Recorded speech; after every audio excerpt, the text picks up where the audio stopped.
Good to have you on, Bennett. Now, Good Bennett. morning, lady. Good morning, gentlemen. Always looking dapper at the both of you. Hey. We do our best. I'm trying. He was referring to me, Judith. Sorry, no vex. I do my best. But Bennett, let's talk about this National Drug Day.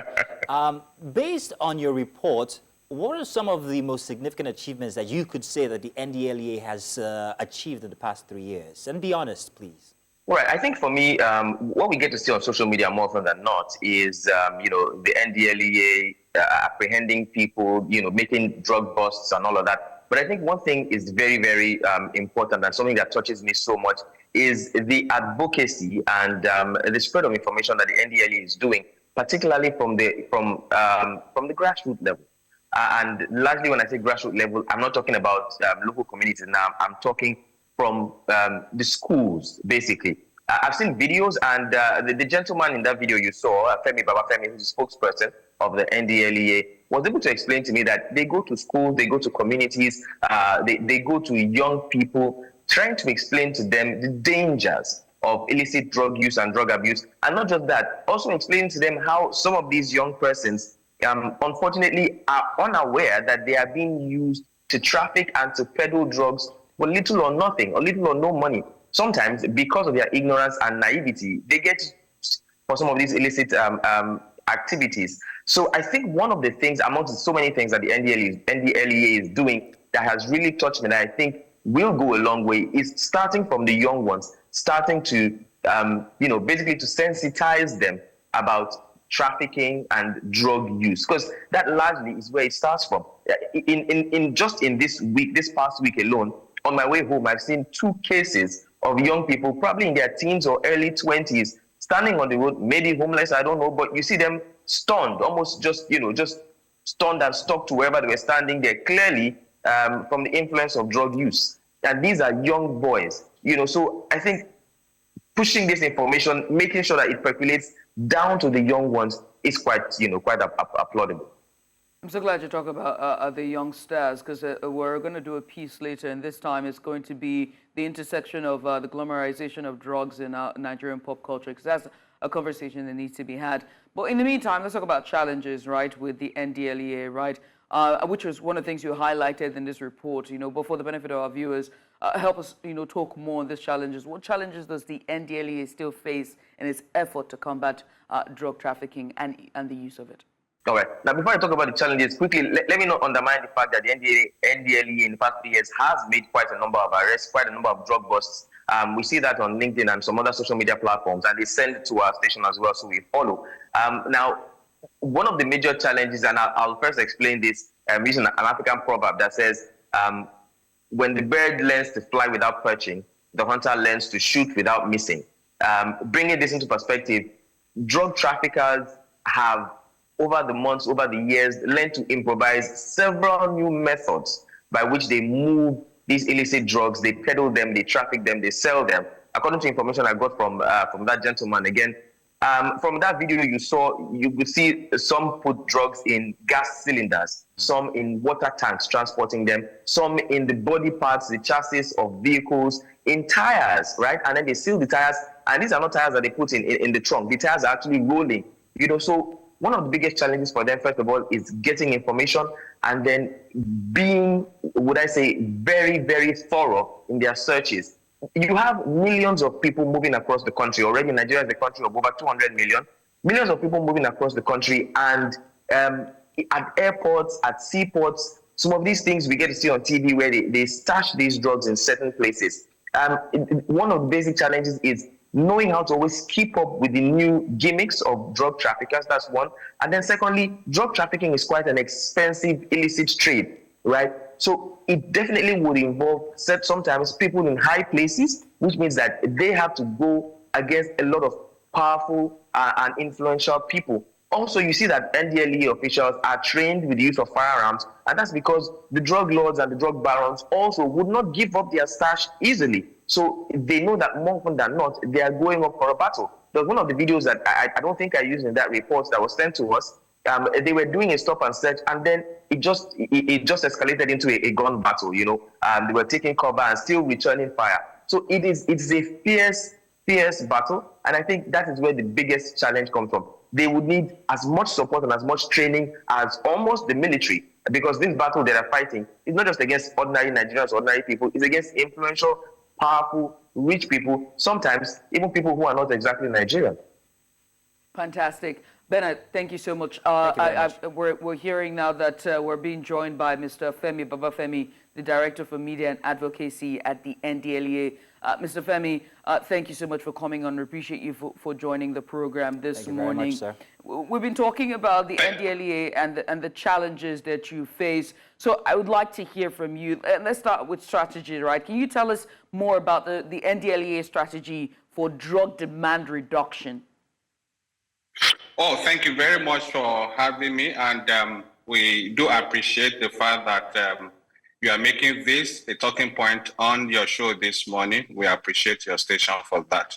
Now, having said that, when it comes to the strategies employed by the agency in terms of drug demand reduction activities or efforts, I'll start with our War Against Drug Abuse Social Advocacy initiative, which is aimed at mobilizing the citizenry, every part, every strata of our society to buy in and take ownership of the fight against substance abuse. That's a whole society approach to the whole thing, because it's not a fight that the president of Nigeria alone can do. It's not a fight General Marwa, the NDLEA, or even the entire government alone can do. It's something that involves every citizen, and that's why we have to set that social advocacy campaign in place for everyone to get involved. And that's to raise awareness about the problem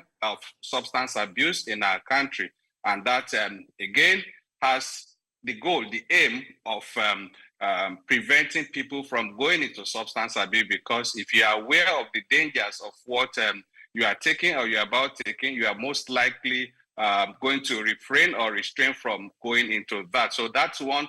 Prevention is very key, because when you look at the 2018 drugs use survey report, you discover that 20.3 million Nigerians abuse illicit substances in a population of about 230 million, meaning that we still have more than 200 million other people who are not abusing illicit substances. So these people have to be our focus also. So we have to ensure that they are well equipped with the right information, with the right knowledge, so that they are not going to take chances or go into what the other 14.3 million people aged between 15 and 64 have already gone into. So Okay, that is one. so, Prevention. We using our War Against Drug Abuse Social Advocacy initiative to ensure that people are prevented from going into substance abuse. Now, for those that are already abusing illicit substances, again, we are providing support for them through our treatment and counseling centers. We have 30 of them across our commands nationwide. And we are having 3 modern new ones coming up this year also, so that anybody can walk into our treatment and counseling center. At the moment they discover they are already into this habit or this abuse of these illicit substances, they can walk in and get help and get support quickly. That's and I'll tell you that in the last 3 years alone, we've had more than 33,000 persons gone through this our treatment and counseling center. That huge number, probably one of the highest anywhere in the world. That is for that. Again, because we also know that there is the problem of people being afraid of being judged or being stigmatized if they are seen walking into a treatment and counseling center for drug abuse. So another great strategy the agency put in place is to set up a call center where we have the same professionals, experts that you are going to meet in a physical environment. We set that up. That is what. Yes, Mr. Babafemi, yes, very lovely strategies indeed, which you're stating, right? But again, let's just dial it back a bit and talk about, the demand for it and how it's now become very commonplace among the youth, especially the younger generation, and that's Gen Z. You can see it on social media. It's no more hiding anymore. You know what I mean? It's a lifestyle. It's a lifestyle at this point, whether it's the use of marijuana recreationally or the blue little pill or ecstasy, whatever it is. It's now a lifestyle. So even with these strategies that you are adopting to be able to combat it, how are you capturing the younger generation, the Gen Zers, and even more younger people to not glamorize it to the point where it becomes a lifestyle?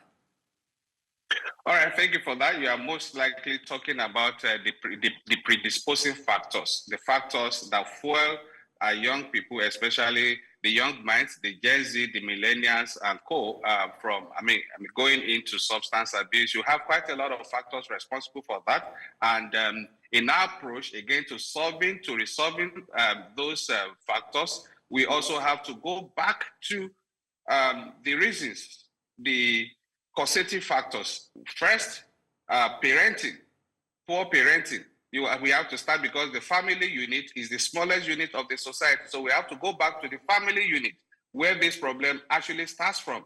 Because these days you find quite a lot of homes and a lot of families where you don't have intentional parenting anymore. I mean, we all know, probably you and I, we all know when we're growing up how much our parents are committed and are interested in the things we do, are interested in the things we bring home, are interested in the friends we keep out there. But these days, you no longer have such things. Well, not that we still have some homes, but then likely you have a lot of parents who are no longer intentional in parenting their kids, their children. So we have to go back. And that's why I spoke earlier about our WADA social advocacy initiative addressing all of these issues, starting from the family level to the faith-based organizations, that's the religious places, that's our churches, our mosques, working with the pastors, working with the imams to ensure that they make this an issue, a talking point in their sermons every Sunday, every Friday.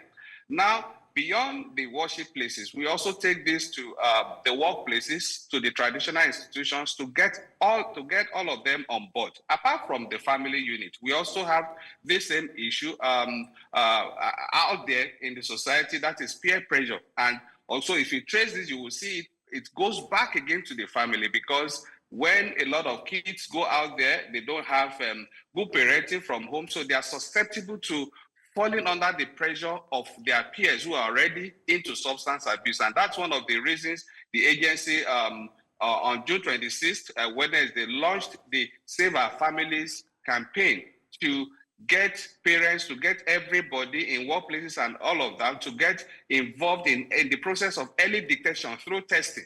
The agency had to produce mass produce test kits that can detect as many as 15 substances. So Mr. Babafemi, these are very interesting methods that you have used, but I'm also very happy that you're talking about the methods now. But I'm going to talk about these methods as against the visuals that we're seeing by the efforts of the NDLEA. When it comes to arrests, we see that there's plenty about a certain class of people. We see plenty of visuals from stop and searches. We see rudimentary, makeshift methods that are being used to make these drugs. However, the Minister of Aviation only this week came out to tell that there are certain activities going on in our Nigerian airspace where planes are being used to actually make these transactions happen and ferry these drugs. What is the NDLEA doing when it comes to the high class or high level transactions when it comes to drug and drug abuse itself? Because we're only seeing these visuals from impoverished neighborhoods, impoverished people being arrested, and none from the high class. We haven't heard one single instance or case of somebody who is in that class being arrested or being prosecuted for either peddling drugs or the use of it. Or running a syndicate. So, or even a syndicate. There are cabals, and we know that this goes all the way to the very top. So why is that so? Yeah, I think if indeed, I'll tell you that indeed there is no body that is too big for the NDLEA to take.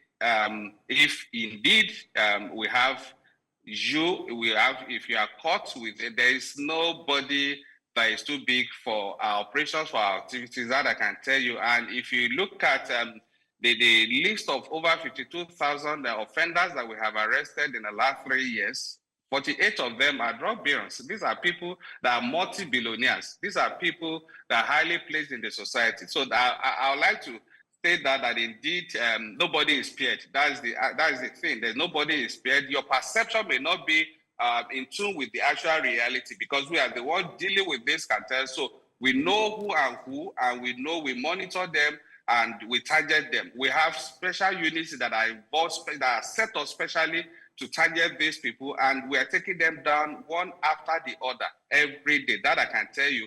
And regarding what you spoke about, I think if there is any place we have made the highest number of arrests and the huge seizures of especially class A drugs, they are at our airports. So meaning that probably one of the most difficult places for anybody to pass through to take illicit substances, because just this week we had 2 people who were going out with cocaine and who ingested cocaine, and just yesterday they just finished excretion. By tomorrow we would be releasing a statement on that. So indeed we arrest these people almost every day, almost every week at Okay, our Mr. airports, Babafemi. at our seaports. All right, Mr. Babafemi. Yes, please. I'm going to turn now to our correspondent, Bernard, who actually put together that package. Bernard, while you were putting together this package, did you identify perhaps maybe any avenue for people who perhaps want to whistle blow on certain instances that they might have noticed? And how safe are they if they do? Was there any instance, though, did you come across anybody who needed to but couldn't because they didn't want to get perhaps maybe attacked after? Well, I didn't go into whistleblowing concerning that particular report, but I was able to speak to a few people to ask how they would like to, if they have information about drug trafficking and drug use, how they would like to make that known to the authorities. That's talking about NDLEA. And one thing I found out, I spoke to 2 to be quite precise. Some people are actually would I use the word, afraid in some cases. And well, you do know that when it comes to whistleblowing, more often than not, people want to be careful. But I think I stand to be corrected. Anyway, Mr. Femi is here to respond to that. I think that the NDLEA does have an avenue where whistleblowers can come forward and still remain anonymous, where their identities will be protected. But from what I was able to gather, the 2 people I spoke to, they seem to show some level of fear, saying the fight against drug abuse, clearly, like Mr. Femi has also stated, is quite a tough one, and that they will be scared to come forward if they had information. So I think it's something that Mr. Femi would probably want to respond to. Again, I do believe that there is an avenue for people to whistleblow, just that some people may be scared for their safety in that regard. Right.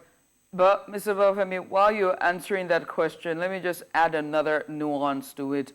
What if it's somebody who wants to report a case of, say, an addict, for example, who needs help, or, wants to report a case of suspected, trafficking, but doesn't want this person to, maybe they might be doing it because they need money, or they are addicts themselves who also need to fit into that, addiction. Help.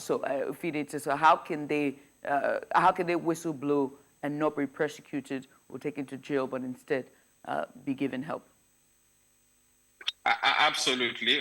We have very clear anonymous channels that people don't have to, just like Bernard said, you don't have to, we are not interested in your identity, we are not interested in your location. All we need is the information. And I will tell you that the agency, our operations are 100% intelligence-led. And that's why we've been able to achieve quite a lot when it comes to this regard. That is getting these people, because most times they are also shocked to their marrows how we get bust into their homes, bust into their warehouses, or even pick them on arrival at our airports or at the point of departure from our airports. All of these are intelligence-led. So indeed, Nigerians are open. We are open to information from Nigerians, and I'll tell you that, like I said, we are not really interested in your identity. You are covered. That's why we have that toll-free helpline that anybody can call, apart from the toll-free helpline, which is 0800 10 20 30 40. Anybody can call, provide information. The helpline also provides a channel for people who need help. That is those who are struggling with substance abuse, who need help. At the other end of the line, we have clinical psychologists, we have psychotherapists, we have counselors, and we have psychiatric doctors who work 24/7 every day of the week, and they are language sensitive at the center. They can speak with individuals in English, Pidgin, Hausa, Yoruba, Igbo. So indeed, we have quite that channel. And apart from that, we are also present, very much present on social media, where people come into our DM and also provide a lot of information.